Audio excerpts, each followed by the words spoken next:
கதையின் முறைப்படி கேட்ட கேள்விக்கு கதையின் முறைப்படி நல்ல விளக்கம். சில பேர்ட்ட போய் உன்னிடத்திலே ஒரு சில விவரம் கேட்கறமான்னு நான் சொன்ன உடனே, சுவாமி அந்த முனிவர் அந்த அம்மா போய் இப்படி சந்திச்சாரே சுவாமி, இவர்கள் சந்திச்சு இப்படி நடந்ததே சுவாமி அப்படின்னு அது ஒரு 1.5 மணி நேரத்துக்கு சொற்பொழி பார்க்க ஆரம்பிச்சிருவாங்க. ஆனா அப்படிலாம் இல்லாம கதைக்கு என்ன தேவையோ அதை சுருக்கமாக மிக தெளிவாக சொல்லிருக்கீங்க. மிக அருமையா இருக்கு. வாழ்த்துக்களை தெரிவித்துக் கொள்கிறேன். அது மட்டும் கிடையாது, சபை நாகரிகம் அப்படின்னா இப்படித்தான் இருக்கணும் அப்படின்னு ரொம்ப மேடை நாகரிகத்தோட நடந்து கொண்டீர்கள். அதுக்கு நான் வாழ்த்துக்கள் தெரிவிச்சுக்கிறேன். ஒரு கதை இப்படித்தான் நடத்தணும்னு மிக தெளிவாக நடத்தி கொண்டு இப்படிதான் உன்னை வாழ்த்துக்கிறேன். நன்றி இல்ல இப்படி வாழ்த்த மாட்டேன். ஏன்னா இப்படி வாழ்த்துறேன்னு எனக்கு ஆசை இருந்துச்சு. ஆனா அதுக்கான தகுதி உனக்கு இருக்கான்னு பார்த்தோம்னா கொஞ்சம் கூட இல்ல. ஏன்னா உனக்கு சுட்டு போட்டாலும் மேடை நாகரிகமோ சபை நாகரிகமோ வரப்போறது கிடையாது. என்ன அப்படி சொல்றீங்க? ஒரு கதை எப்படி நடத்தணும்ன்ற அந்த அடிப்படை அறிவு உனக்கு இல்லைன்னு எனக்கு நல்லாவே தெரியுது. இதெல்லாம் ஏன்னு கேள, எதுக்காக உனக்கு திடீர்னு தெரியாம நீ முடிச்சுக்கிட்டு நின்று ஒண்ணுமே புரியல எனக்கு. நீங்க தெரிஞ்சு நீ பெட்டிக்கார ஒரு விதத்துல பொருந்துறீங்க. எப்படி தெரியுமா? எப்படி சாமி? அந்த நடிப்புல தான். இப்ப நான் எதுக்காக சொல்றேன்னு உனக்கு ரொம்ப தெரியாத மாதிரி. இல்ல உண்மையில எனக்கு புரியல. அவள் பெற்ற மகன் அல்லவா நடிகர் சிவாஜி கணேசன். வள்ளியம்மா வள்ளின்ற கதாபாத்திரத்தை பெருமை மதிக்கிறேன். ஒரு வார்த்தை கூட வள்ளிய மரியாதை குறைவா இதுவரை நான் பேசுறதே கிடையாது அப்படின்னு நான் சொல்ல மாட்டேன். நிறைய நான் பேசியிருக்கேன். ஆனா சந்திக்கிற ஆளை பொறுத்துல நம்ம பேசுற விஷயமும் பேசுற விதமும் இருக்கும். எங்கே ஒரு நாகரிகமான ஒரு வருகின்ற பொழுது நம்ம பேச்சு அந்த மாதிரி தான் இருக்கணும். கொஞ்சம் அடாவடியா வந்து நம்ம பேச்சு அப்படிதான் இருக்கணும். அப்படி அடாவடி பண்றவங்க போய் நம்ம அமைதியா கூறாமா வள்ளி நாயகம் அப்படி சொல்ல முடியாது இல்லையா? இப்ப ஏன் இதெல்லாம் ஒன்று நான் சொல்றேன்னா, நீ கதையை முறையாக நடத்தவில்லை அப்படின்றது என்னுடைய குற்றச்சாட்டு. இதை நீ ஒத்துக்கிறியா மறுக்கிறியா? நாரதர் என்றால் யாரு? அவருடைய கதாபாத்திரம் என்ன? அவருக்கு உண்டான தகுதி என்ன அப்படின்னு நாரதர் புராணம்னு ஒரு புராணம் இருக்கு. அதை எடுத்து படிச்சோம்னா கண்டிப்பா நாரதருடைய பெருமைகள் அனைத்தையும் நாம தெரிஞ்சுக்க முடியும். உண்மையிலே அதை நான் படிச்சிருக்கேன், அதை எனக்கு தெரியும். நீங்க எந்தெந்த இடத்துக்கு போய் என்னென்ன பெருமைகள் நீங்க செஞ்சிருக்கீங்க, அதனால மற்றவங்களுக்கு என்ன எவ்வளவு நன்மைகள் ஏற்பட்டு இருக்கிறது அப்படிங்கிற விஷயம்லாம் தெரிஞ்ச எனக்கு உங்கள் ஒரு வார்த்தை கூட மரியாதைக்குரியவாக பேச மனம் வரல. பேச மாட்டேன், நான் யாரையுமே பேச மாட்டேன் அப்படின்னு சொல்ல முடியாது. ஒரு சிலரும் பேசியிருக்கேன், ஏண்டா உனக்கெல்லாம் அறிவு இருக்கா, நீ எல்லாம் கட்டையை முடிச்சுக்கிட்டு நாரதர் இங்க இருந்து வந்துட்ட அப்படின்னு பேசியிருக்கேன் ஒரு நேரத்துல. ஏன்னா நாரதருடைய பெருமைகள் தெரியாத பொழுது அப்புறம் நம்ம வாடான்னு அவ வாடின்னு சொல்லாம இருப்பாங்க. அது மட்டும் சொல்ல மாட்டா, ஏடி முட்டாக்கிருக்கு நீ எல்லாம் எதுக்கு பேசும் அப்படின்னு பேசுறதுக்கு வாய்ப்பு இருக்குல்ல. அப்ப வள்ளினா யாரு, வள்ளியுடைய கதாபாத்திரம் என்ன, நாரதர்னா யாரு, அவருடைய சிறப்பு என்ன, கதாபாத்திரம் என்ன, தகுதி என்ன அப்படின்னு தெரியாத பொழுது நான் பேசியிருக்கேன். தெரியாத ஒரு சில முட்டாள்களும் அப்படி பேசியிருக்காங்க. இப்ப என்ன கொடுக்கறோமோ அதுதானே அவட திருப்பி வரும். ஆனா இது வரைக்கும் நான் உன்னைய அப்படி வாடி போடினா தனிப்பட்ட வகையில நீ என்ன வாடா அப்படிதான் பேசல. ஏன்னா மல்லாத நம்ம முகரையில விழுந்தது தெரியாம நம்ம ஏதோ விஷயம் ஆரம்பிச்சு ஏதோ ஒரு பக்கம் போய் திசை திரும்புறதுல எனக்கு உடன்பாடு கிடையாது. நான் அப்படிலாம் உன்னை வாழ்த்து நினைச்சேன், வாழ்த்த மாட்டேன். உன் மீது குற்றச்சாட்டு இருக்கு, நான் இடத்துக்கு வந்துட்டேன். நீ கதையை பேசுது இதெல்லாம் ஏன் நான் உங்கள்கிட்ட சொல்லிக்கிட்டு முதல்ல தெரிஞ்சுக்குங்க. சரியா சொல்றேன், சீக்கிரம் சொல்லு. சீக்கிரம் சொன்னா நான் ஒரு குற்றச்சாட்டை வச்சு நீ ஒரு 1/2 மணி நேரம் கதை சொல்லி அந்த குற்றச்சாட்டை எல்லாம் வேற எங்கேயே போய் அது நான் சொன்ன விதம் அது தவறா போயிடக்கூடாது இல்லையா? இல்ல நான் எதுக்காக சொன்ன நீ வாங்கிட்டு அதுக்கப்புறம் கூட நீ பேசலாம், தப்பு. சபை நாகரிகம் தெரியாம ஏதாவது உங்களை அநாகரிகமான நீங்க விவரம் கேட்கிறேன்னு சொன்ன உடனே ஒரே வார்த்தை தான், கேளுங்க சுவாமி, அவ்வளவுதான்.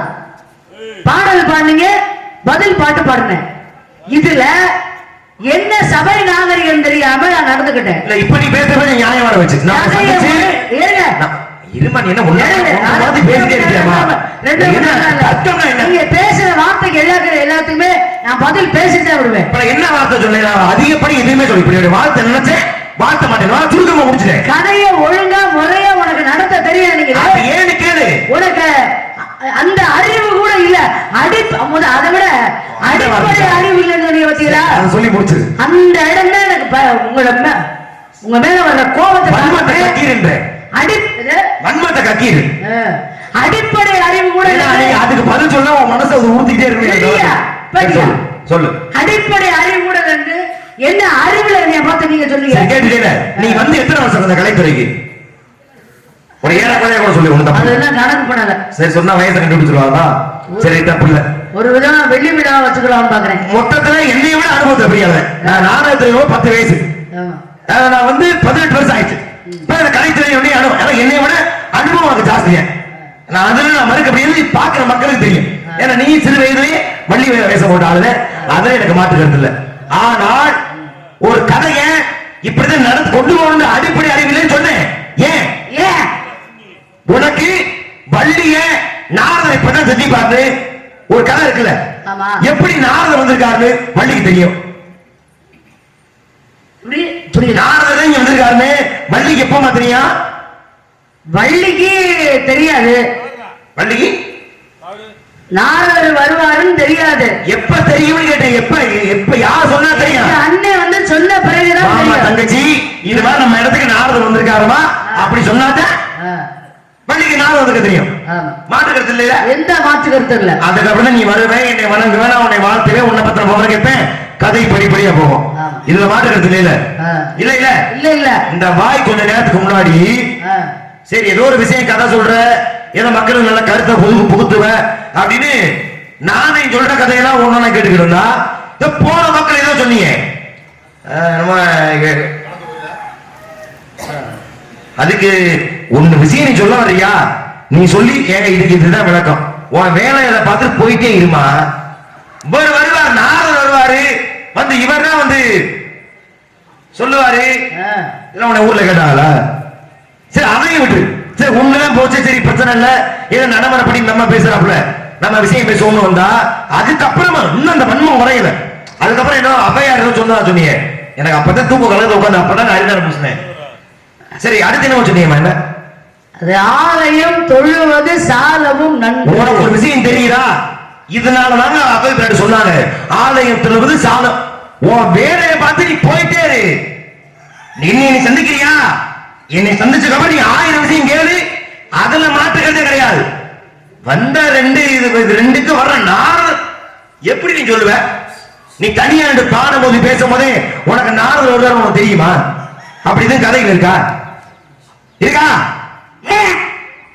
இல்ல இல்ல இல்ல. அப்ப நான் கேட்கதான் செய்வேன், உனக்கு இந்த அடிப்படை அறிவு கூட இல்லாம நாரதர் சந்திக்கிறதுக்கு முன்னாடியே நாரதர் வருவார்னு உனக்கு எப்படி தெரியும்? ஏன் அப்ப முக்காலம் உனக்கு தெரியுமா? நாரதர் வருவார்னு உனக்கு தெரியுமா? ஒரு பிள்ளை கை தட்ட கூடாது சொல்லிட்டேன். ஏமா நீ கேட்டப்போ ரசிக கண்மணிகள்லாம் சில்லறையை சதுர விட்டாங்க, அப்ப இடிச்சு கிடந்துச்சோ? எனக்கு கை தட்டவளோ ஏன் ரசிகர்கள் நல்லா வச்சிருப்போம். ஆத்தி பட்டி நீ குத்தையை கூட எடுத்துட்டு போ, எனக்கு அதுல எந்த பஞ்சாயத்து கிடையாது. நாரதர் வர்றதுக்கு முன்னாடியே நாரதர் வருவாரு, இதுக்கு பதில் சொல்லணும்.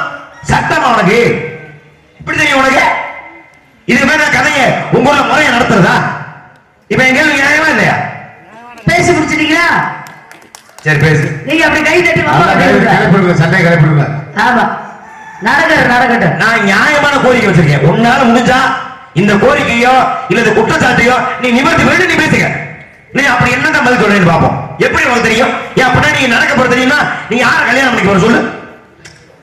அந்த இடத்துக்குலாம் போக கூடாது. இந்த இடத்துக்கு ஏன் வர? அதெல்லாம் சொல்லுவாரு. எந்த புண்ணியமான கொடுத்து வச்சிருக்கோம். இவன் பண்ண பாவ மாதிரி இல்ல, இவன் உன்னை கட்டிக்கிட்டு தேவையில்லா பேச்சு. நீ வா கதைக்கு வா. நாரதர் சொல்லுவாரு, வஞ்சனை வச்சு பேசுறீங்க. நான் வெளிப்படையா பேசுறாரு. தொழில 2 விஷயம் ரொம்ப முக்கியம். அது எந்த தொழில் செஞ்சாலும், ஒன்று தொழில் நுணுக்கம், மற்றொன்று தொழில் கவனம். தொழிலை அடுத்தவங்களுக்கு சொல்லிக் கொடுக்கணும். ஆனா அதே நேரத்தில் அதை விட மிக சிறந்தது தொழில்ல கவனம். ஒருத்தர் பேசும்போது நம்மை பற்றி பேசிக்கிட்டு இருக்காங்க, கேட்டீங்கன்னா ஒரு கேள்வி, நாரதர் வருவார்னு வள்ளிக்கு எப்படி தெரியும்? எப்படி நீ நாரதர் வருவாரு பதில் சொல்வாருன்னு சொன்ன அப்படி கேட்டீங்க. என்கிட்ட எனக்கே பிடிச்ச ஒரு நல்ல விஷயம் என்ன தெரியுமா? எதிரியா இருந்தா கூட நியாயமான விஷயங்களை சொல்லும் பொழுது அதை ஏத்துக்கிற மனப்பக்குவம் எனக்கு உண்டு. நான் பேசிக்கிட்டு இருந்த விஷயம் உங்களுக்கு எப்படி தெரியும்? நான் பேசுறேங்க, வள்ளிதான் அந்த விஷயத்தை பேசுகிறது என்பது நாரதருக்கு எப்படி தெரியும்? வந்துட்டாரா? வள்ளி காவல் காக்க வரும்பொழுது நாரதர் வள்ளிய சந்திக்க வந்துட்டாரா? எப்ப காதுல ஹெட்போன் மாட்டிட்டு போறாங்க அப்படின்னு சொன்னேன். அதுக்கு என்னமோ பேரு தெரியல அப்படின்னு சொல்லிட்டு இருந்தேன். நீங்க உடனே ஹெட்போன் சொல்லிட்டீங்க. அது தமிழ் படிச்சவரு, பட்டதாரி, அவருக்கு தமிழ்ல அதுக்கு என்ன அர்த்தம்னு சொல்லுவாரு அப்படின்னு சொன்னேன். இல்லைன்னு சொல்லல. நான் ஒரு விஷயம் இல்லையா, 1000 விஷயம். அதெல்லாம் எப்படி உமக்கு தெரியும்? கேள்வி சரியாங்க? சரியா இருந்தா ஒரு கைத்தட்டு கொடுங்க. இப்ப என்ன சொல்றீங்க? கருமலத்தாரு பேசிய ஏன் வேற குடிக்கணும், ஏன் கண்ணே குத்த பாக்குற? நாங்க பேச வச்சு நீங்க எங்களே மடக்க பாக்குறீங்க. என்ன சிப்பு இல்லமா, நாரதர் வருவாரு. நான் கூட நான் நாரதர்னு சொல்லலையே அப்படின்னா இன்னும் நினைவு நல்லா இருக்கு. வர்றாரு நாரதர், அந்த வார்த்தை நீ பயன்படுத்த சொன்ன. எப்படி இந்த படம் தவிக்க பார்த்தா இதெல்லாம் உங்களுக்கு எப்படி தெரியும்? நீ வள்ளிதானமா? பூலோகத்திற்கு அவர்தான் செய்து கொண்டிருக்கிறாய். ஆமா சுவாமி. நாரத மகிழ்ச்சியாக நான் நினைத்த நேரத்திலே ஒவ்வொரு இடத்துக்கு செல்லக்கூடிய தகுதி பெற்றவன். உங்களை நான் பூலோகத்தில் நடந்து வருவது கிடையாது. நான் இங்கே வனத்துக்கு வருகின்ற பொழுது ஆகைய மார்க்கமாக பறந்து வந்து கொண்டிருந்தேன். அப்படி வான்மூலக மார்க்கமாக வருகின்ற பொழுது ஒரு பெண்மணியால் கூறிக்கொண்டதை கேட்டுக் கொண்டிருந்தேன். அதன் பிறகுதான் தெரிந்தது நீ என்று. நாரத மகிழ்ச்சினா தேவனுக்கு வரும் பொழுது யார் என்ன அது வந்து ஒட்டுக்கிறது கிடையாது. நாரத தன்மையே அதுதான். எங்க நினைச்சாலும் எந்த எமனோத்துக்கு போவேன், என்னை யாரும் கேட்க முடியாது. ஏப்பா வந்தேன்? நினைத்த நேரத்தில் நினைத்த இடத்திற்கு செல்லக்கூடிய சக்தி வாய்ந்தவர் நாரத மகிழ்ச்சி. அருமை தெரிந்தா நீங்க சொல்ல மாட்டாங்க. ஆனால் இந்த இடத்துல நான் கவனிக்கணும். என்ன ஆனால் காவலுக்கு நாம் காவல் பார்த்து ஆலோலம் சோ என்ற சத்தம் கேட்கும் பொழுதுதான் நாரதர் ககன மார்க்கமாக வருவார் என்றுதானே கதையில் இருக்கு. அப்படிலாம் கதையில் இல்ல. நாரத ககன மார்க்கமாக வந்து போய் பேசக்கூடாது. நல்லா வாங்கி பேசு. புராணத்தை நீயா பேசக்கூடாது சாமி. காதுல வாங்கிக்க. ஆகைய மார்க்கம் வரும் பொழுது அப்படி கிடையாது. வந்துட்டேன், இறங்கிட்டேன், இறைவனை இப்படிதான் இந்த காலத்தை தொடங்குறது. இறைவனை கும்பிட்டுட்டேன், இடத்தை வர்ணிச்சு ஒரு பாட்டு மாறிட்டேன். அதன் பிறகு யாரோ ஒரு சத்தம் கேட்கின்றது. இதெல்லாம் அப்புறம் வானத்தை பறந்துகிட்டே பாட்டு பாடிட்டு வர்றேன். இடத்தை வர்ணிச்சாச்சு, யார் இருக்கான்னு கேட்கும் பொழுது சத்தம் கேட்டது. ஆனா சத்தம் போட்டது யாருன்னு பார்க்கும் பொழுது இந்த பிள்ளைப்பா. அப்ப இந்த பிள்ளைதான் அதை பேசுறதாப்பா. கதை தொடர்ச்சி. நான் சொல்றது கூட தொடர்ச்சி இருக்கு. நீ சொல்றதுக்கு ஏதாச்சும் ஒரு தொடர்ச்சி. ஆமாங்க, நாரதர் வருவாரு வள்ளிக்கு முன்னாடி அப்படின்றதுக்கு ஏதாச்சும் ஏத்துக்கிற மாதிரி ஒரு காரணம் சொல்லு. முடியுமா? உன்னால முடியாதுல. இந்த கதையே உனக்கு கிடையாது. என்னைய பத்தி தெரிஞ்சுக்கிறதுக்காச்சும் நாரத புராணமும் ஒண்ணு இருக்கு. உன்னை பத்தி தெரிஞ்சுக்கிறதுக்கு ஏதாச்சும் கதை இருக்கா? ஒரு விஷயம் தெரியும். ஏதாச்சும் புராணம் இருக்கா? எதுலயும் பேரே கிடையாது. புராணம் மொத்தம் எத்தனை? புராணங்கள் மொத்தம் எத்தனை? புராணம் நான் சொல்லுவேன் 18. நீ சொல்லுவியா 18? நான் கேட்ட 18 சொல்லுவேன். நான் கேட்ட கேள்விக்கே காதல வாங்கு. நான் சொல்லுவேன் 18. அதோட திருப்பி கேட்கிறேன். சட்டம் கிடையாது. நான் கேட்கறேன் சொல்லணும்னு. நீ சொல்லுவியா 18? நீ சொல்லுவியாங்கிறது அப்புறம் முடியாது. என்ன இருக்கிற ஜாயத்தை முதல்ல நீ காலி பண்ணுங்க. அது சரக்க பெட்ரோல் எதுவும் குடிச்சு விட்டுறாங்க. பெட்ரோல் பெட்ரோல் தான், அதை வச்சு என்ன பண்ற? பெட்ரோல் ஐயோ. சரி விடு, ஓரமா கொஞ்சம் நிறுத்தி பாரு. இங்க வா.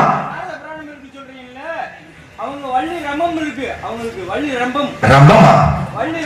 நீ கூத்த கெடுத்து போடாத, பேசாம உட்காரு.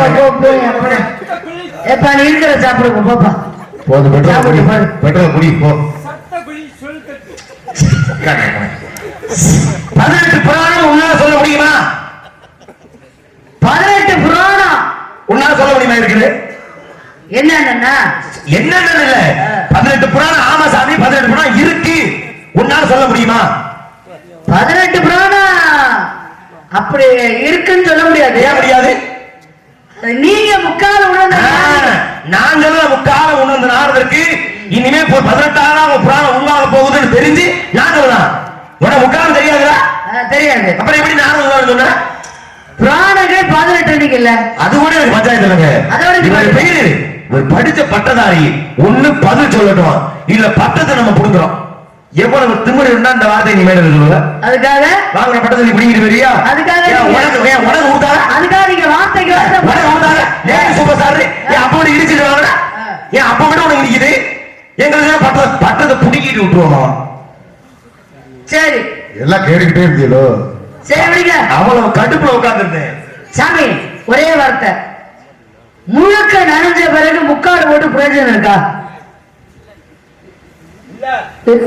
இல்ல இல்ல இல்ல இல்ல. இப்ப நான் நேரடியா கேக்குறேன், என்ன தொழில கவனம் தேவைன்னு சொன்னேன்ல, நுணுக்க உங்கள்கிட்ட இருக்கு. நான் என்ன பேசினாலும் அதை பிரட்டி பிரட்டி மாத்தி மாத்தி நான் பேசி முடிக்கிற கூட அப்படியே பிரட்டி இப்படி இல்ல இப்படி இல்ல அது இல்ல இது இல்ல உன்னால சொல்ல முடியுமா அப்படின்னு சொல்லி பேசுறீங்களே. நியாயம். என்னுடைய கதையுடைய கதாபாத்திரம் அறிந்ததே பேசுறத தவிர கதை இல்லாத பேசுறியா? பேசுறீங்களே. இப்ப உங்க வாயில வார்த்தை சொன்னீங்களே, என்ன லிட்டில் சூப்பர் ஸ்டார்னு பட்டம் கொடுத்திருக்காங்க. ஒண்ணு பதில சொல்லட்டும், இல்லைன்னா பட்டத்தை பறிச்சு விட்டு விட்டுருவோம் சொன்னீங்க. அப்படின்னு ஒரு வார்த்தை சொன்னீங்க இல்லையா? சொன்னாரா இல்லையாங்க? லிட்டில் சூப்பர் ஸ்டார் பட்டம் நாரதர் இருக்கா அல்லது ஜெயமாறன்? இவ்வளவு தூரம் நீ கஷ்டப்பட வேண்டிய அவசியமே இல்லை. நீ வள்ளியா பேசுனா கடைசி வரைக்கும் நாரதர் வருவான்னு சொன்னதுக்கு காரணம் சொல்லவே முடியாது. நீ திலகவதி சொல்லிட்டு முழுக்க முக்கால் பேச. ஆமா, எனக்கு லேடிஸ் பலம் பட்டம் இருக்கு இவருக்கு அப்படின்னு சொல்றீங்க. திலகவதி தானே பேசுற, நான் ஜெயமா தானே பேசுறேன். ஒண்ணு பஞ்சாயத்து கிடையாது. அப்படிதானே நினைக்கவா? நான் நல்ல நீங்க கவனிக்க. என்ன கவனிக்கணும் சொல்லு. நாரதர் வருவாரு, அவருக்கு பட்டம் கொடுத்திருக்காரு லிட்டில் சூப்பர் ஸ்டார்னு. யார் நாரதருக்கா ஜெயமாலா? அப்படின்னு சொன்னேன். படிச்ச பட்டதாரின்னு சொன்னேன். இதெல்லாம் சொன்ன பிறகு நாரதர் வருவாரு எப்படி உங்களுக்கு தெரியும்? படிச்ச பட்டதாரி வருவான்னா அது ஜெயமாலா பிடிக்கும். எனக்கு அதுல மாற்றுக்கிறது இல்ல.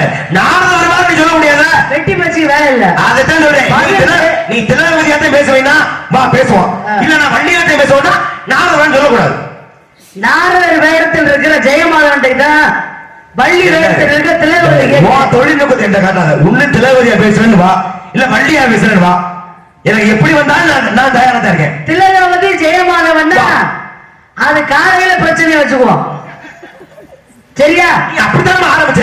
ஆனால் நாரதர் வருவார் சொல்றாருன்னா முடிஞ்சு போச்சு. இரண்டரை கலந்த நிலையில் நாம ரெண்டு பேரும் நின்று இருக்கோம். ஐயோ அப்பா, நீ இப்படி எல்லாம் போட்டு மண்டை கழுவ வேணாமா?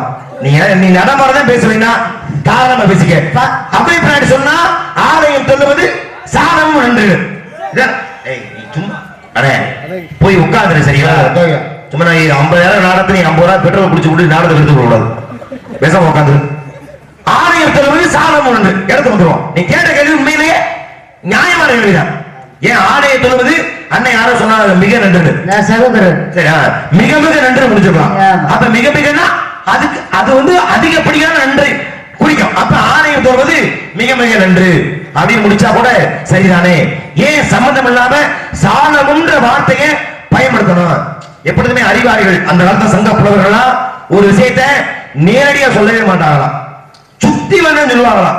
ஏன்னா அதுக்கான அர்த்தத்தை புரிகின்ற பொழுது ஆஹா இப்படி ஒரு அர்த்தம் இருக்கிறதா அப்படின்னு ஆச்சரியப்படுவாங்க அப்படின்னு. அதனால நீ கேட்ட கேள்வியை நான் ஏத்துக்கிறேன், நியாயமான கேள்வி. இப்ப வான்புகழ் கொண்டது தமிழ்நாடு. இந்த தமிழ் மண்ணுக்கு பெருமை கிடைத்தது யாரால அப்படின்னா ஐயன் வள்ளுவனால. அதுல உனக்கு மாற்று கருத்து இருக்காமா? எந்த மாற்று கருத்து இல்ல. உலகத்தின் அதிக மொழிகளில் மொழிபெயர்க்கப்பட்ட ஒரு நூல் திருக்குறள். அதை எழுதிய வள்ளுவர் நம்ம தமிழ் மண்ணில் பிறந்தான்றதை விட நமக்கு பெருமை வேற எதுவும் கிடையாது. திருக்குறள் தமிழ்ல தான் இருக்கு. ஆனா நம்ம படிச்ச உடனே புரிஞ்சுக்க முடியுதா எல்லா குறளையும்?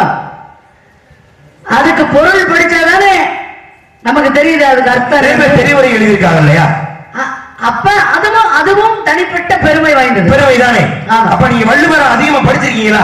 படிச்சிருக்கேன். நம்ம ஆரம்ப பாடசாலை சேரும்போது ஒரு குறிப்பிட்ட ஒரு சில குறள்களை மனப்பாடம் பண்ண சொல்லுவாங்க. அது ஒரு முக்கியமான குறள் என்னன்னா உனக்கு இந்த கற்க கசடன்ற குறள் தெரியுமாமா? தெரியுமே. சத்தியமா? இது கூட தெரியாம சொல்ல முடியாது. பெரிய பெரிய விஷயம் பேசுறோம், சின்ன விஷயத்தை மாட்டிக்கிட்டு இருப்பாங்க. எங்க அந்த குறளை சொல்லுமா? ஆமா, எல்லா குறளும் தெரியும் அப்படின்னு சொல்லிட முடியாது. இந்த மக்களுக்கு தெரிஞ்ச குறள். முதல் குறள் என்னங்க அப்படின்னு கேட்டோம்னா சொல்லிடுவாங்க, அகர முதல எழுத்தெல்லாம் ஆதி பகவான் முதல் உள்ளது அப்படின்னு உடனே சொல்லிடுவாங்க. ஆனா கடைசி குறள் என்னங்க? 1330வது குறள் என்ன அப்படி கேட்டா எல்லாருக்கும் தெரியுமா? உங்களோட கேட்டா தெரியாது, தெரிஞ்சிருக்கா. ஆனா அவங்க சேட்டை மட்டும் குறையாதேமா. நான் ஒரு விஷயம் கேட்கறதுக்கு ஒரு கேள்வி கேட்க வர்றேன், அதுக்குள்ள புகுந்து முரட்டு தெரியும். ரொம்ப சுலவானது சொல்லி விடுவாங்களாமா? இல்ல சாமி, கஷ்டமானது எடுத்து திருப்பி விடுவாங்க. தெரிஞ்சிருக்க வாய்ப்பு இல்ல. இப்போ உங்களுக்கு தெரிஞ்சா கூட நீங்க சொல்லலாம், தெரியலன்னா என்ன பண்றது? முதல்ல நான் கேட்ட அந்த குறளை சொல்லு. கற்க கசடர சொல்லு. கற்க கசடர கற்பவை கற்ற பின் நிற்க அதற்கு தக. 1330 காமத்துக்கு இன்னும் அதற்கு இன்னும் கூடி முயங்க பெரிய. நிறுத்தி சொல்லுங்க. நிறுத்தி சொல்லுங்க. சரி, நீ நிறுத்தி சொல்லு. சத்தமா கசடர கற்பவை கற்ற பின் நிற்க அதற்கு தக. கூடுதல் காமத்திற்கு இன்பம் அதற்கு இன்பம் கூடி முயங்க பெரிய. ஏன் அப்படி சொல்ல தெரியுமா? வள்ளுவர் என்ன சொல்றாரு? கற்க இருமா நீ அடுத்து நான் அதெல்லாம் தேவையில்லாத கேள்வி. உனக்கு இந்த குறளுக்கு விளக்கமா உன்னை யாரும் சொல்ல சொல்லல. உன் கேள்வி நீ அடுத்து நிறுத்தமா கேட்டீங்க. எதற்காக போய் சாணம் உன் கேள்வி நீ அழுத்திட்டீல. இப்ப என் கேள்வி கேட்கறது நீ ஏன் கொடுக்கணும் சொல்லுங்க. இரட்டை கேள்வி என்ன தெரியுமா? இலக்கணத்துல ரெண்டு கிழவி ஒரே தோதா போறதா? கிழவி இல்ல, அது கிழவி. ஒரு பிள்ளை அப்படிதான் சொல்லுச்சு. இரட்டை கேள்வினா இரண்டு அப்பை போன்ற இரண்டு கிழவிகள் சேர்ந்து அப்படி சொன்னா அறிவு ஜீவிகள்லாம் இருக்கு. கிழவினா மூதாட்டின்னு அர்த்தம். இது கிழவி. கிழவினா இலக்கணம். பொது நகரம் போட்டா இரட்டை கிழவி. சரி, என்ன இரட்டை கிழவினா என்ன? இரட்டை கிழவினா நீர் சலசல என்று ஓடுகிறது அப்படின்னா அது இரட்டை கிழவின்னு பொருள். அதைத்தான் இரட்டை. வள்ளி பேசுற பேச்சு சும்மா படப்படன்னு பேசிருப்பான். அண்ணன் பெட்ரோல கடன்னு குடிக்கிறாரு. அப்படி அப்படி ஹோட்டல் நகர அப்ப சும்மா கிடந்தாரு ஏமாறி சொல்லி பேசாம உட்கார்ந்து. அப்ப இது அப்ப ஒரு இரட்டை கிழவி என்பது சலசலவென்று படப்படவென்று தகத்தகன்னு இதெல்லாம் தானே இரட்டை கிழவி. ஆமா, இப்ப நீர் சல ஓடுது அர்த்தம் இருக்கா? நீர் சல ஓடுதுன்னா அர்த்தம் இல்ல. இல்ல, வள்ளி போட்டுக்கிட்டாங்க சும்மா தகம் மின்னுதுப்பா அர்த்தம் இருக்கா? இல்ல இல்ல இல்ல இல்ல. அப்ப இரட்டை கிழவி என்பது சலசலன்னாவோ தகத்தகன்னாவோ கடகடன்னாவோ அப்படின்னா தான் அர்த்தம் இருக்கு. ஒரு வார்த்தையை பிரிச்சோம்னா நீ வேணா கட்டையை தர, நீ வேணா வந்து பேசு, நான் வேணா பாட்டில் வச்சிருக்கீங்க உட்கார்றேன், நீ பர்த்டே விஷயத்தை போட்டு தாக்க முடியும். உங்களுக்கு பிடிச்ச கரையாமா ஒரு உருட்டு ஒரு ஆள் வச்சுக்கீங்க. சரி வா சொல்லு. அப்ப தகன்னா பொருள் இல்லைன்னா வள்ளுவர் இங்க தகத்தான் முடிக்கிறீங்க. தகன்னா முடிச்சாரு அப்புறம் எப்படி இது பொருள் தரும்டா? சரி, வள்ளுவர் வந்து அதற்கு தகவல் முடிச்சாரு. அப்ப பொருள் இல்லையா? உங்களுக்கு கேள்வி. பொருள் இல்லைன்னு நீ சொன்ன, அப்ப அவர் பிரிச்சிருக்காரு, அங்க எப்படி பொருள் தரும்? எப்படி அவரு இவ்வளவு பெரிய அறிவாளி? எனக்கு வள்ளுவர் கிட்ட பிடிச்சது என்ன தெரியுமா? அவருடைய படம் இருக்கு, அது வள்ளுவருடைய படமே அல்ல. அவர் எழுதிய மொழியில தமிழ் அப்படிங்கிற வார்த்தையே அதுல இல்ல. ஏன்னா நம்ம ஆளுல கோணம் தெரியும். தமிழ் இருந்தா அவர் எங்க தமிழன்டா அப்படின்னு அதுக்கு அடிச்சுட்டு கிடங்க சாவாங்க நம்ம ஆளுங்க அப்படின்னு அந்த வார்த்தையை கொடுக்கல. அவர் எந்த ஊருன்னு குறிப்பிடல. எந்த ஊரு அவர் யாரும் தெரியுமா உள்ளவர் என் ஊருக்காராளு தெரியுமில்ல அப்படின்னு அதுக்கு ஒரு பிரச்சனை. அவங்க அப்பா அம்மா பேரையே அவர் சொல்லல. ஆதி பகவான் முதற்று உலகம் அப்படின்னு சொல்றாங்க. அதற்கு தனி விளக்கமும் இருக்கு. என்னை பொறுத்திருக்கு நான் அதை படிச்ச பிறகு இதை ஏத்துக்க முடியல. அவர் எதையுமே தன்னை பற்றி குறிப்பிடாமல் தமிழுக்கு மட்டும் முக்கியத்துவம் கொடுத்து எழுதியிருக்காருன்னா அவர் எவ்வளவு பெரிய மகான். அதுல அந்த வகையில எனக்கு வள்ளுவரை ரொம்ப பிடிக்கும். அப்படிப்பட்ட ஒரு பெரிய மகான் எப்படி தவறாக பிழையாக எழுதுவாரு?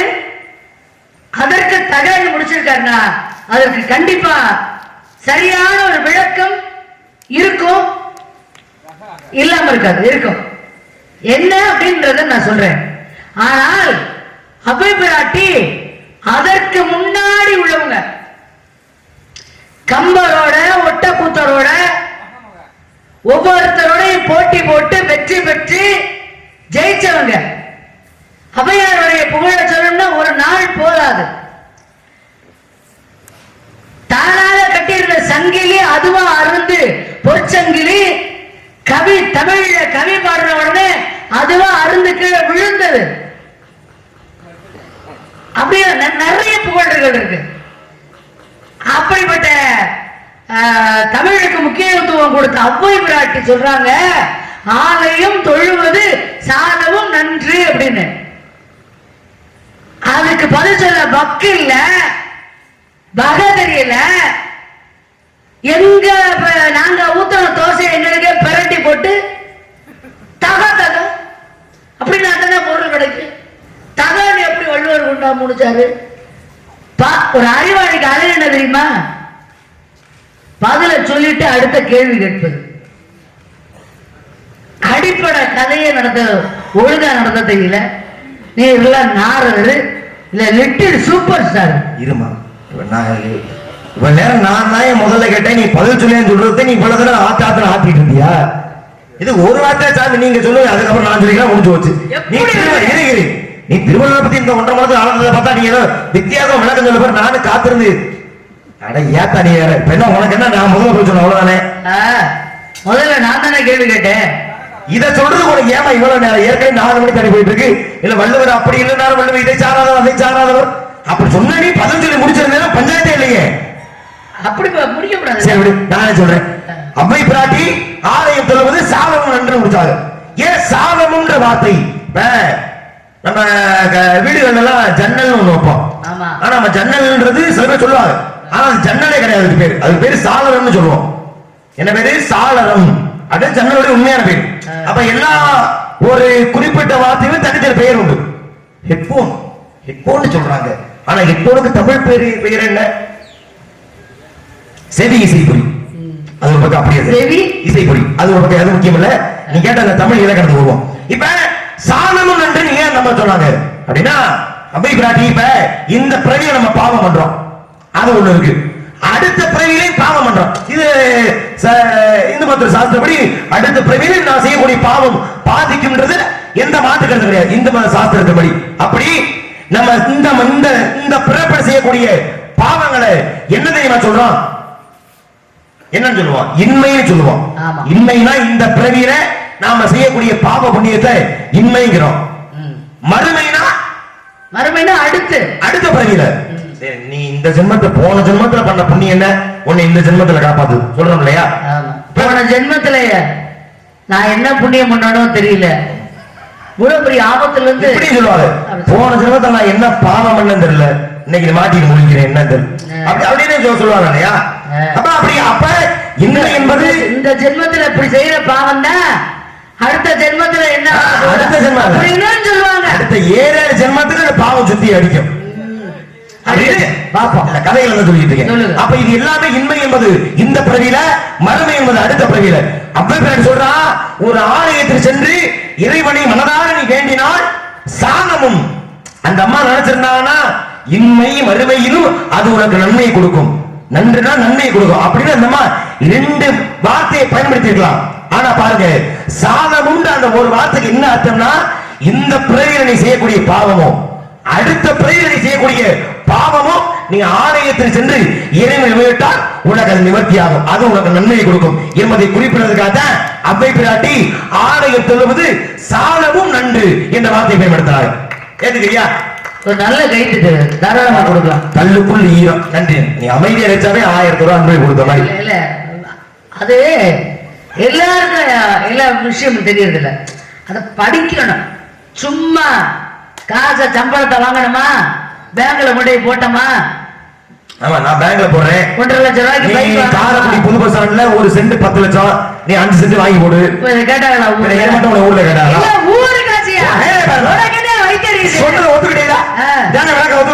அப்ப இந்த பிறவியில செய்யற பாவமோ அடுத்த பிறவியில 2 வார்த்தையை பயன்படுத்திக்கலாம். அடுத்த பிறவியில செய்யற பாவமோ ஆலயத்துக்கு போனா நிவர்த்தியாகும், அது உனக்கு நன்மை கொடுக்கும். சூசாவ சொல்றதுதான் ஒரே வார்த்தையில சாலமும் முடிச்சா அவ்வை பிராட்டி. ஆலயம் தொழுவது சாலமும் நன்று அர்த்தம். ஆலயத்துக்கு போமா. இதுக்கப்புறம் உன்னை ஆத்த வட்டா நீ எல்லாம் மண்டையை குழப்பம் நல்லா தெரியும். உன்னை அந்த வேலையே கிடையாது. உதிரடியில ஏன் தகரம் முடிச்சாரு? தகரம் முடிச்சாரா? சம்பளம் வேணாமா? அது எப்படி நடந்தேனா? காரக்குடி போறியம்மா சபடாலா பேசுற வெட்டமால? ஏன் நான் கேட்டனே, அது நியாயம். பல வசனம் வெக்கம் இல்லையா? என்ன வேணாலும் கேளுங்க. நீ கேட்ட எனக்கு கோபமே வராது. ஏன் தெரியுமா? பதில் தெரியாதவங்க கோபப்பட்டு சண்டை போடுவாங்க. விஷயம் தெரிஞ்சவங்க கோபப்பட மாட்டாங்க. விஷயம் தெரியும் சொன்னா தானே தெரியும். உனக்கு விஷயம் தெரியாதானே? வள்ளுவர் என்ன சொல்றாரு? சகோதரர் சொன்ன மாதிரி இப்படியும் அர்த்தம் இருக்கலாமே அப்படின்னு ஒரு அர்த்தத்தை சொன்னாரு. ரொம்ப ரொம்ப பிடிச்சிருந்தது அந்த வார்த்தை. கற்க படிக்கணும், கசடற பிழையின்றி, கசடறன்னா பிழையின்றின்னு அர்த்தம். பிழையின்றி படிக்கணும். கற்பவை கற்றபின் நிற்க. நம்ம படிச்சது கடைசி காலத்து வரைக்கும் நம்ம கூடவே இருக்கணும்னா அதற்கு தக அப்படின்னா அதற்கு ஒப்பாக, அதற்கு தகனா அதற்கு ஏற்றவாறு இப்படி எடுத்துக்கலாம். தமிழ் தகங்கிற ஒரு வார்த்தைக்கு பல அர்த்தங்கள் இருக்கு. அகரதுல அதற்கு ஏற்றவாறு, அதற்கு ஒப்பாக, அதை விட மிக சிறந்து சொல்லணும்னா அதற்கு தக அப்படின்னா அதற்கு தக்கவாறு அப்படின்ற வாசகத்தை தான் சுருக்கி அதற்கு தக. அப்ப நீ படிச்சது கடைசி வரைக்கும் உங்களை இருக்கணும்னா அதற்கு தகுந்த மாதிரி நடந்து கொள் சொல்லுவாங்க. நன்றி. படிச்ச மாதிரியே நடந்துக்கிற அப்படின்னு என்ன அர்த்தம்? அவர் படித்த படிப்பின்படி அவர் நடக்கல. அப்போ நீ அப்படி நடந்தால் அது உனக்கு கடைசி வரைக்கும் உன் கூடவே இருக்கும்.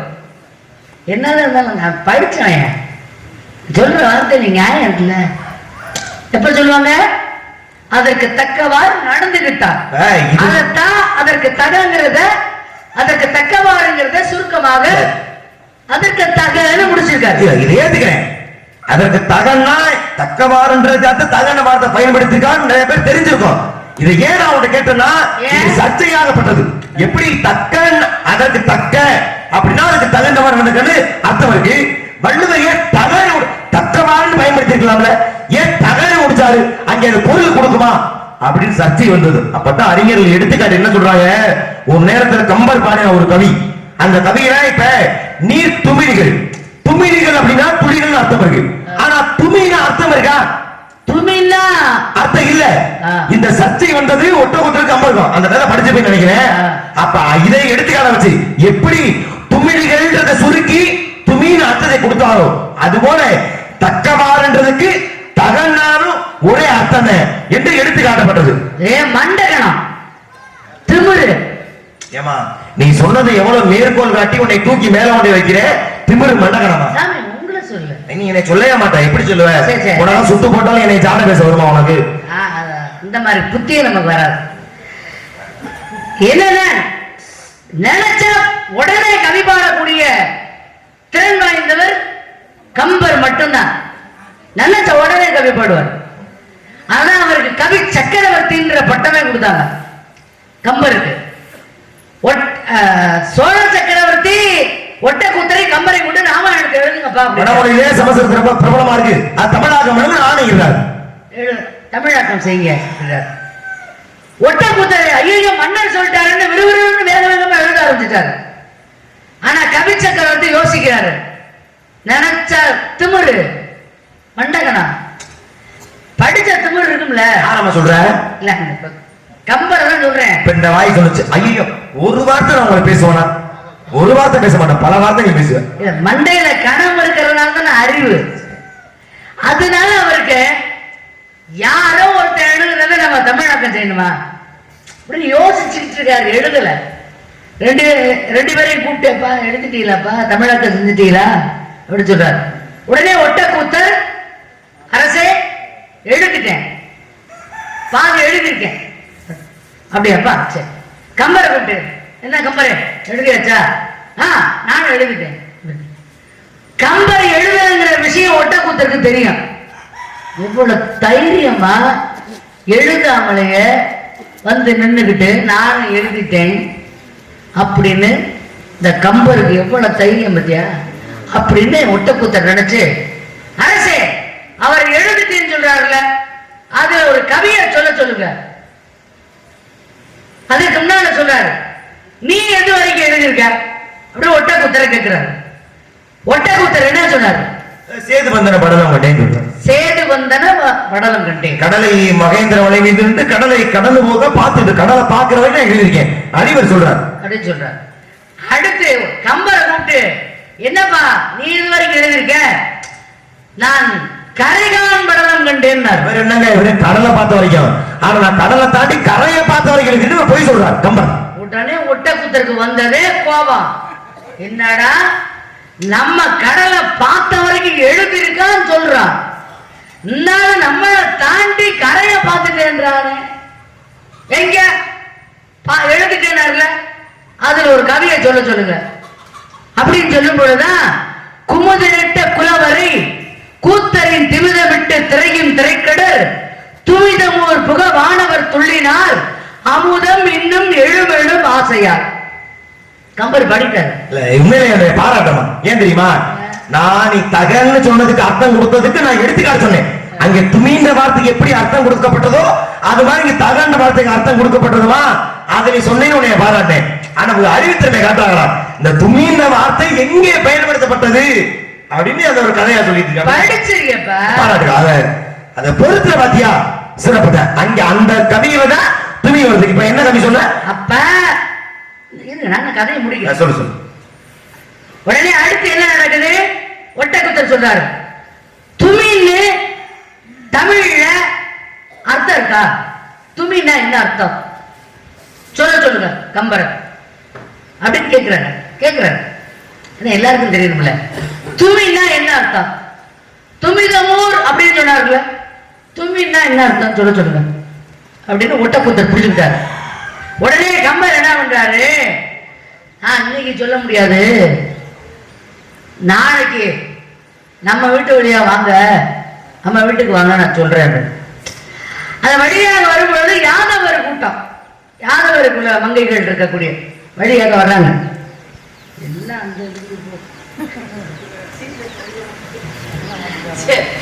அப்ப அந்த கோபியர்கள் என்ன பண்றாங்க, தயிர் காலை நேரத்தில் எழுந்திரிச்சு இப்ப தயிரை கடத்திக்கிட்டு இருப்பாங்க. அப்ப கலைவாணியே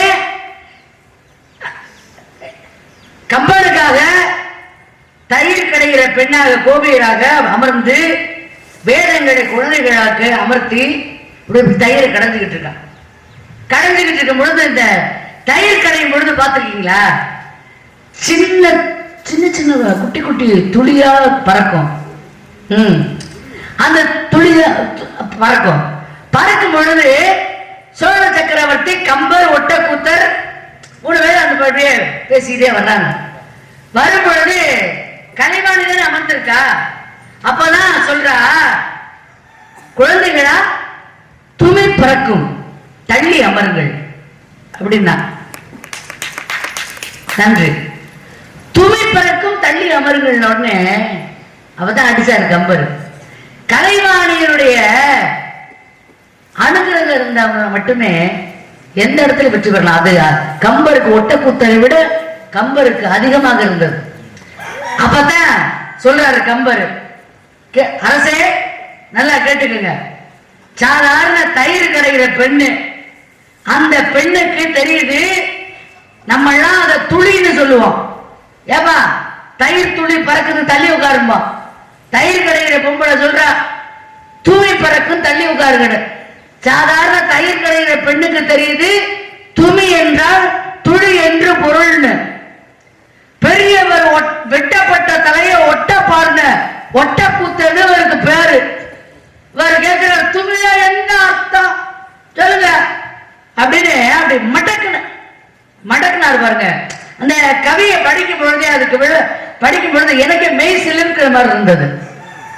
ஏன்னா ஒட்டக்கூத்தனை பற்றி நான் படிச்சிருக்கேன். கலைவாணி நீ உலகில் இருப்பதுவும் கல்வியுடன் கவி நிலையாக புறப்பதுவும் அவர் நாவில் வாழ்வதும் நிசமன்றோ, சிலைவான விருந்த 1000 புயங்கள் துணிந்து உயிர் செய்வனுற்றார் தலையாவி கொடுத்திடும் செங்குந்தர் உயிர் பெற்றிட நீ தயை செய்வாயே அப்படின்னு கலைவாணியவே பாடி புகழ் பாடி வெட்டப்பட்ட தலைய ஒட்ட பாடிய ஒட்டக்கூத்தனே அந்த இடத்துல தோல்வி அடைகிறார் கம்பன் இடத்தில். அப்ப இதெல்லாம் ஒரு தமிழுக்கு 2 தமிழர்கள் சேர்ந்தா எவ்வளவு சிறப்பான விஷயங்கள் கிடைக்குங்கிறது இதெல்லாம் ஒரு சான்று. இது நான் உங்கள்கிட்ட என்ன கேட்கிறேன், துமி என்றால் துளி என்று பொருள் அப்படிங்கிறதுக்கு அர்த்தம் இருக்கு. விளக்க நான் சொல்றேன்னா நீங்க புள்ளி வச்சீங்க, நான் கோலம் போட்டிருக்கேன், பாதி கோலம் தான் போட்டிருக்கேன், மீதி கோலம் போடல, இந்த பக்கம் விட்டு வச்சிருக்கேன். ஏன் தெரியுமா? உங்களுக்காக தான்.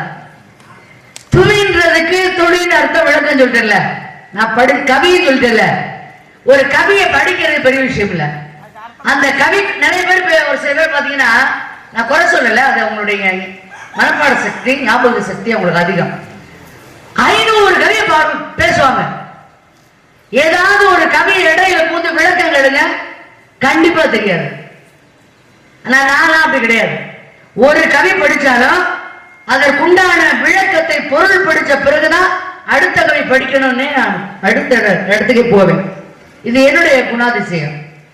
இவ்வளவு வாயை கொண்டு காது வரைக்கும் வச்சுக்கிட்டு உலகம் பூரா வர்ற வள்ளிகளை பூரா மிரட்டிக்கிட்டு உருட்டிக்கிட்டு அவங்க ஐயா கூட வந்து வருதா வேணும் எங்க ஊருக்கு அப்படி எங்க அழைய சட்ட சொன்னோம் உடனே கூட்டிட்டு இருந்தான்னு சொன்னார்ல. இப்ப நான் பாடிய, நான் பாடல, கம்பர் பாடிய முழு கவிக்கும் விளக்கம் என்னன்னு நீங்க சொல்லி கொடுங்க. இந்த மேடையில சொல்றேன், நீங்க என்ன சொன்னாலும் நான் கேட்கிறேன். மூரண கட்டிக்கிறியா? மூரண கட்டிக்கிறியா? அதை தவிர அப்புறம் எதுக்கு சொல்ற? அப்படின்னு சொல்லலாம் வந்து முந்திட்டீங்க, அவ்வளவுதான். நான் சொல்றேன், உனக்கு கவிக்கு விளக்கம் நீ மூரண கட்டிக்கிறியா? முருகன் தானே கட்டிக்கிறேன். கதையை முடிஞ்ச பாத்துக்க. பேசுனதெல்லாம் ஒரு அம்மஞ்சலிக்கு பேசுறதெல்லாம் நீங்க தப்பிக்கிறான்னு பாக்குறீங்களா? கேட்கிறேன், விட மாட்டேனா? நீ அதுக்கு ஒத்துக்க முதல்ல, விட மாட்டேன் விட மாட்டேன் சொல்லிக்கலாம். ஒத்துக்கிறியா முதல்ல? முருகன் கட்டிக்கிறேன் கட்டிக்கிறேன். அவதாரம் உங்களுக்கு தானே போட. சாதாரண தயிர் கிடையக்கூடிய பெண்ணாக கூடிய இந்த பெண்ணுக்கு தெரியுது துமி என்ற வார்த்தைக்கு துளின்னு அர்த்தம் இருக்குன்னு.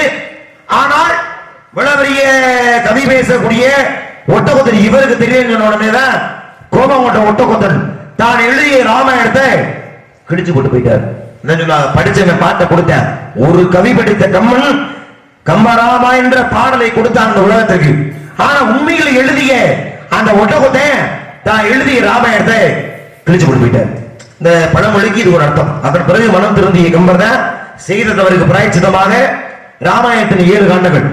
7 காண்டங்கள்ல 7வது காண்டம் உத்தரகாண்டம் யார் எழுதியதுன்னா அது ஒட்டக்கூத்தர் எழுதியது. நான் செய்ய தவறுக்கு பிராயச்சித்தமாக ஒட்டக்கூத்தர் எழுதிய அந்த உத்தரகாண்டத்தை தான் எழுதிய கம்பராமாயணத்தோடு சேர்த்துக் கொண்டு பிராயச்சித்தம் தேடிக்கொண்டா கம்பன். இது நிறைவு. ஆனால் தான் எழுதானையே எழுதியா சொல்லி ஒரு கவி பாடுறார் கம்பன். ஒரு கவி பாடுறது பஞ்சாயத்து கிடையாது.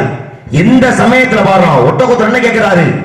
ஏப்பா நான் கடலை பார்த்த வரைக்கும் நான் எழுதுனேன், நீ கரையை பார்த்தேன்னு சொல்ற, அப்ப கடலை கடந்துதான் நீ கரைக்கு போயிருக்க முடியும். கடலை கடந்ததுக்கு சாட்சியா ஒரு கவி பாடு. இதுதான் ஒட்டக்கூத்தருடைய கேள்வி கம்பனை நோக்கி. ஏதோ ஒரு கவியை கம்பன் பாடினா ஒட்டக்கூத்து விடுவானா? அர்த்தத்தோட பாடணுமா இல்லையா? பொருத்தமா இருக்கணும்ல. அப்பதான் அந்த பாடினா கவி என்ன கவி பாடினா சொல்லு. குமுதரிட்ட குலவரை கூத்தரின் திமிதமிட்ட திரையும் திரைக்கடர் துவிதமூர் புக வானவர் துள்ளினார் அமுதம் இன்னும் எழுமெழும் ஆசையா. இந்த ரெண்டு கவியை அழுத்த நிறுத்தமா இன்னும் ரெண்டு தடவை சொன்னா மக்களுக்கு புரிஞ்சிடும். அது நீ மக்களுக்கு புரிஞ்சிருந்த தெளிவா சொல்லுவேன், தெளிவா சொல்லுவேன், அதுல மாட்டுக்கிறது இல்ல. ஆனா எதற்காக பாடினா கடலிலே பாலத்தை வைத்து போகும் பொழுது எப்படி பாலம் அமைக்கப்பட்டது? பெரிய பெரிய பாறை உடைச்சு கற்களை கடல்ல போட்டுதானே பாலம் அமைத்து ராமர் போய் சீதையை மீட்டு வந்தாரு. அப்ப கடல்ல பெரிய பெரிய பாறை தூக்கி போடும் பொழுது கடல்ல பாறை விழுந்தா தண்ணி என்ன பண்ணும்? மேல எம்பி போகுமா இல்லையா? அப்ப அந்த எம்பிய நீர்த்துளிகள் தேவலம் வரைக்கும் போச்சான். மிகைப்படுத்துறார். அந்த மலையை தூக்கி பாறையை தூக்கி போடும் பொழுது அவரோட நீர்த்துளிகள் மேலம் வரைக்கும் போச்சான். அப்ப மேலம் வந்த அந்த துளிகளை பார்த்தோன்னே தேவர்கள் என்ன நினைக்கிறாங்கன்னா, ஆஹா முன்னாடி நம்ம இதே மாதிரி பார்க்கடல கடந்தோம், அப்போ இதே மாதிரி தண்ணி மேல வரைக்கும் போச்சு, அப்ப நமக்கு அமிர்தம் கிடைச்சிச்சு. இன்னைக்கு எவனோ தேவர பார்க்கடல கடைகிறாங்க, தண்ணி தெரிக்குது, அப்ப நமக்கு இன்னும் அமிர்தம் கிடைக்க போகுது என்று மகிழ்ச்சி துள்ளியதாக. கடைசி வரியை கவனிச்சுனாவே தெரியும். மாணவர்கள் துள்ளினார், வானவர் துள்ளினார் அமுதம் அமுதம் இன்னும் எழுமெழும் ஆசை. இன்னும் நமக்கு அமிர்தம் கிடைக்க போகுது என்று மகிழ்ச்சியை துள்ளியதாக அந்த கவிக்கு அர்த்தத்தை கொடுக்கின்றார் கம்பர் ஒட்டக்கூத்தருக்கு. என்னமா எப்படிப்பா? என்ன எப்படிப்பா? ஒத்துக்கிறேன் ஒத்துக்கிறேன், மறுக்கிறேன் மறுக்கிறேன். ஆனா உண்மையிலே சொல்றேன், உங்கள்கிட்ட தொழில் நுணுக்கம் இருக்க நிறைய மகிழ்ச்சி. உங்களை போன்ற அனுபவம் அத நான் சொன்ன கவியை நிறுத்தி அத சொல்ல சொல்லி அப்படியே பதில் கொடுக்குறீங்க. நிறுத்தி பொறுமை மக்கள்கிட்ட போய் சேரனால பேசுறாரு. நம்ம படப்படம் பேசி பழகிறேன். ஆனா வழக்கம் அவனை புரிஞ்சுச்சுல, ஒத்துக்கிட்டே ஒத்துக்கிட்டேன். முருகன் மாப்பிள்ள ஏன் பயப்படுற? ஏன் ஓடி யாரும் கேட்கிறேன்? ஊரை கட்டிக்கிறா, ஊரை கட்டிக்கிறேன், ஓடி பிடிச்சி விளையாடுற கதையா இருக்கு. ஊரை இருங்க, கட்டிக்கிறேன் சொன்னியா சொல்லலையா? எப்ப சொன்னேன்? என்னது சாமி முன்னாடி பேசி புட்டு போய் சொன்னா நல்லா தெரியாது. முருகனை கட்டி இருங்க, முருகனை கட்டிக்கிறேன்னு சொன்னேன். சொன்னீங்களா? எந்த முருகன்? எந்த முருகனை? அந்த காஞ்சி முருகன் குன்றக்குடியில இருக்காருல்ல, அவரும் முருகன் தான். சரி. பழனியில இருக்காருல்ல, அவரும் முருகன் தான். திருச்செந்தூர்ல இருக்காருல்ல, அவரும் முருகன் தான். மருதமலையில இருக்காருல்ல, அவரும் முருகன் தான். ஏன் அவங்க முட்டாட்டி சண்டைக்கிறவா? யாராவது முருகன் இருக்கல ஊர்ல? சரி சொல்லி முடியுமா? சரி, அப்ப எல்லா இடத்துல இருக்கிற முருகன் தானே. எந்த முருகனை கட்டிக்கிறியான்னு கேட்டீங்க. முருகனுடைய தன்மையே அவர் தோற்றுகை கொண்டு சூழனை அழிப்பதற்காக தானே. இதுக்காண்டி பழனி மேல போய் விட்டுட்டு நீ இந்த முறையை அழிக்கல, திருச்சூருக்கு அந்த முறையை அழிச்சாரு, நீ எந்த முறையும் அவன் சட்டையை முடிச்சு கேப்பியா? இல்ல திருப்பூர் கல்யாணம் பண்ணாரே தெய்வயானே, அப்ப நீ வந்து சுவாமிகளை போயிட்டு நீ திருப்பூரோட தண்ணி தெய்வம் நீ கல்யாணம் பண்ணல, அது இன்னொருத்தே, நீ யாரான்னு போய் கேப்பியா? செஞ்ச சம்பவம் ஒண்ணுதானே. ஏதோ ஒரு முருகன், அது குன்றக்குடி முருகனோ திருச்செந்தூர் முருகனோ இல்ல அருப்புக்கோட்டை முருகனோ, எனக்கு அதை பத்தி கவலை இல்ல. முருகனை கட்டிக்கிறேன்னு சொன்னீங்கள, கூட்டியாரே ஏன் பயப்படுற? கட்டு. இங்கதான் விஷயத்தை கவனிக்கணும். எல்லா இடத்துல பெயர்கள் வேற வேற. முருகன் ஒருத்தர் தானே, முருகன் ஒருத்தர் தானே, அவர் தான் கட்ட சொல்றேன். முருகனை கட்டிக்கிறேன்னு சொன்னேன். சொன்னீங்களா? இருங்க, கூட்டியார கட்டு. நீதான் தொழில் ஒழுக்கம் பண்ணுவீரு, நான் என்ன சும்மா கவனம் ஆடிட்டு போறேன். ஏன் பதற? இருங்க, பதற. நீ சொல்ற ஒத்துக்கிட்டீங்களா? பதறல. முருகனை கட்டி ஒத்துக்கிட்டீங்களா? இருங்க, உங்களை வச்சா பேசுவான். என்னென்ன திருப்புனீங்க, முருகனை கட்டிக்கிறேன்னு சொன்னேன். அப்புறம் கூட்டியார கட்டு. இருங்க, பேச விட. சரி சொல்லுமா. முருகனை கட்டிக்கிறேன்னு சொன்னேன். சொன்ன சுவாமி மலையில இருக்கிற முருகனை நான் கட்டிக்கிறேன். சரி, நீ கட்டி இருப்பீங்களா? சுவாமி மலையில முருகனை கட்டிக்கிறேன்னு சொன்னேன்.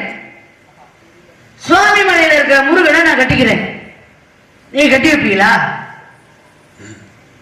நீ என்னமா சொல்ல வர? ஏதாவது புரியுற மாதிரி சொல்லு. சுவாமி மலைக்கு முருகன் அவர் முருகன் இல்லையா? அவரை கட்ட முடியாதுல்ல. சரி, அங்க குழந்தையா தானே இருக்காரு. சரி, பழமொழி சோலையில உள்ள முருகன் சபா சொன்னது என்ன புரியாம சபா எனக்கு ஆள் இருக்கியா? சரி, உள்ள இருக்காருல அவர் சட்டையை புடிச்சு நீ முருகன் வேஷம் போடல, நீ முனியாண்டி வேஷம் போட நீ சொல்லு, அவர் முருகன் ஒத்துக்கிறேன். இல்ல சாமி, சொல்ற அங்கெல்லாம் குழந்தை கோலமா இருக்காங்களே அவங்கள கட்டிக்கிறேன் அப்படி சொன்னா புரியல எனக்கு. அப்படி சொன்னா நீங்க என்ன சொல்லுவீங்க? நீங்க என்ன சொல்லுவீங்க? அவதார வேற வேறமா, முருகன் ஒருத்தர் தானே. அந்த சலத்தை ஒரு சம்பவம் பண்ணாரு, இங்க ஆண்டியா நிக்கிறாரு, அவன் அந்த முறிய வேற, சுவாமி எடுக்க முறிய வேறையா? சரி, நீ முருக பக்தர் தானே, அப்ப அவர் வேற இவர் வேற சொல்லுவியா? அவர் வேற இவர் வேற இல்ல. அப்ப எனக்கு என்ன, அந்த குழந்தையா இருக்க முருகன் இன்னைக்கு மாப்பிள்ளை தோறன இன்னைக்கு பார்த்தது அப்படி இளைஞரான முருகன். நீ அவரை கட்டலாம்ல, பாட்டு பா கையில் வச்சுட்டா முருகன் வர்றாரு, வேற வேலத்தை கையில புடிச்சு வர்றாரு. இளைஞராக இருக்கிறவரையா? ரொம்ப நடிக்காத, முருகனை கட்டிக்கிறேன்னு சொன்ன முடியாது. நான் சுவாமி மலையில உள்ள முருகனை கட்டிக்கிறான்னு நினைச்சேன். முடியாது இல்ல. எதுக்கு நீங்க இருக்காங்க, நீங்க வெளியில கிளம்பி போயிடு. முருகனை கட்டிக்குவாங்க, சுவாமி மலை முடியாது. முருகன் உங்களை மாதிரி ஆளுகளை குழப்பி விட்டு சரி முருகனை கட்ட மாட்டேன், முடியாது. கட்டியான பண்ணி காட்டுறேன். அல்ல பாக்கணும் இந்த அவசர விடுத்து